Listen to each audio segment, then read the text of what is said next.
Okay, these are the notes for LG4. We'll be discussing the Yuan and Ming dynasties. The Yuan dynasty is unique because it wasn't actually a Chinese dynasty. It was a time period when which the Mongols were able to conquer and control all of China. So the Yuan dynasty is actually a Chinese dynasty that was not Chinese. Uh, Over time, the Mongols were overthrown by a Chinese ruler who then established the Ming dynasty. And it started off as a period of stability and prosperity, but ended in a period where China started to go backwards in the world because the Ming rulers tried to isolate China from the rest of the world. So we're going to start off with just the how the Mongols came to control China. And it began with the initial great Mongol ruler named Genghis Khan. His birth name was Temujin, but in early 1200s, he was recognized by the Mongol tribes and their neighboring tribes as their combined leader and was called Genghis Khan or Great Khan. And we're going to have a whole unit on the Mongols, so I don't want to go into too much detail here because we're going to learn a lot about the Mongols. Very interesting people, and Genghis Khan is a very interesting person. Um, when I say interesting, he could be one of the most evil dictators that ever ruled the earth, but he also was a trendsetter and accomplished many great things. During his lifetime, the Mongols controlled all of northern China, but I'll show you a map later. Many other regions in the world, but not China itself. China was still being ruled by the Song dynasty. Um, his grandson eventually became the Khan after a few other Khans prior to that, Kublai Khan. And when Kublai Khan was the great Khan of the Mongols, he was able to control all of China and declared himself to be the Emperor of China in 1279. So I'm going to pause here for a second before we go to. The Mongolian Empire stretched throughout northern Asia into the Middle East, and by the time of Genghis Khan's death was on the doorsteps of Europe. The Mongols originated in the Mongolian steppe, a large, vast, hilly grasslands, and lived in simple houses known as yurts.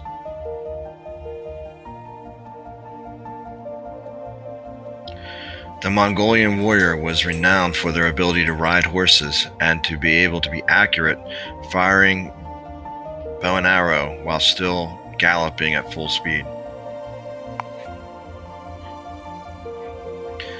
Although we have no existing portraits of Genghis Khan, there are many statues and paintings that reflect what we think he might have looked like. Ogadai Khan was the only of Genghis's four sons to rule the empire. He ruled the empire just after the death of Genghis Khan, and after that, Genghis's grandsons became the Khans. One of his grandsons, Kublai, was the founder of the Chinese Yuan dynasty.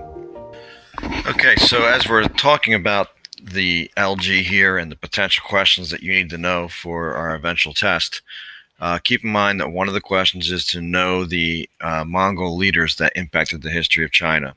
So I will tell you simply that the two leaders you need to be aware of are Genghis Khan and Kublai Khan. And the other question in relation to the Yuan dynasty is, how was China ruled?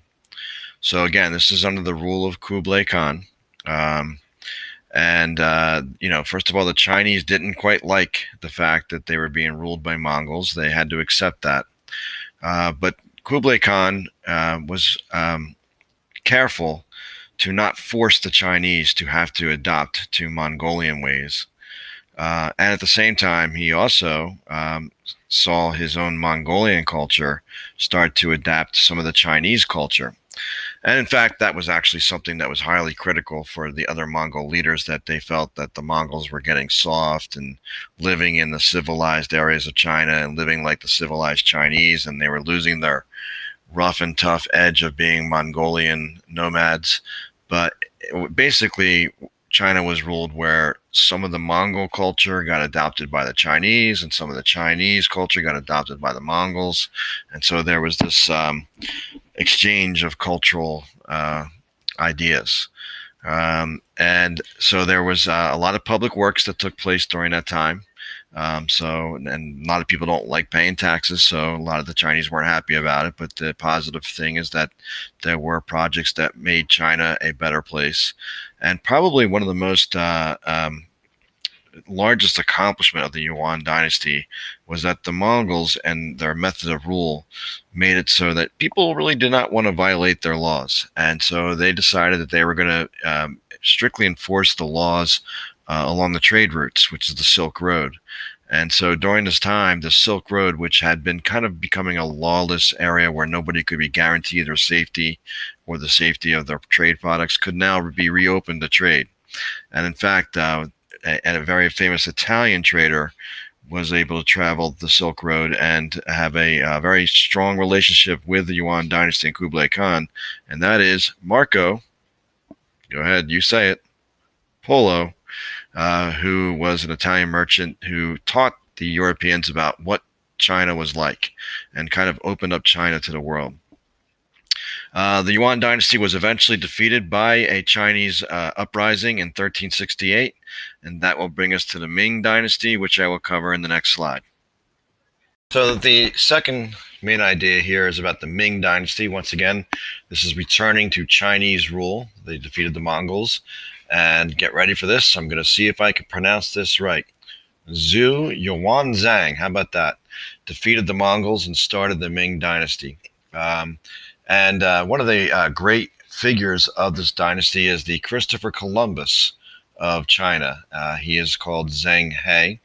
And we know for without a fact that Zheng He and his fellow sailors did sail around the world, exposed China to the continent of Africa and many new lands. But we actually have theories that Zheng He may have actually sailed all the way to North America or South America. Archaeologists have found what they consider to be Chinese anchors that from this time period in harbors in the Americas. So we think that maybe Zheng He may have actually discovered the New World before Christopher Columbus, and maybe around the same time as Leif Erikson. And the other thing the Ming were very well known for were the building projects. And so one of the icons of China is the Forbidden City, which I'll have images and videos of the Forbidden City. It was forbidden for people to venture in and out of the city. That's why they call it the Forbidden City. But it became the palace for the ruling emperors of China in the city of Beijing in the Ming Dynasty. Okay, so they are known for building the Forbidden City, and the other thing that they are known for is they formalized the construction of the Great Wall. And when we see the Great Wall, which again I will put in our end video here, the Great Wall that we see in movies and you've seen it in Milan.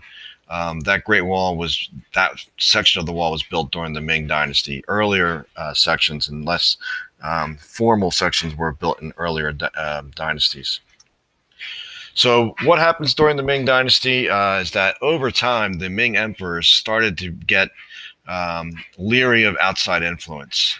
They became distrusting of especially the Western powers that they began encountering. When I talk Western powers, I'm talking about the European nations, the Christopher Columbus, the Ferdinand Magellans, who were at this time were also sailing and encountering new lands.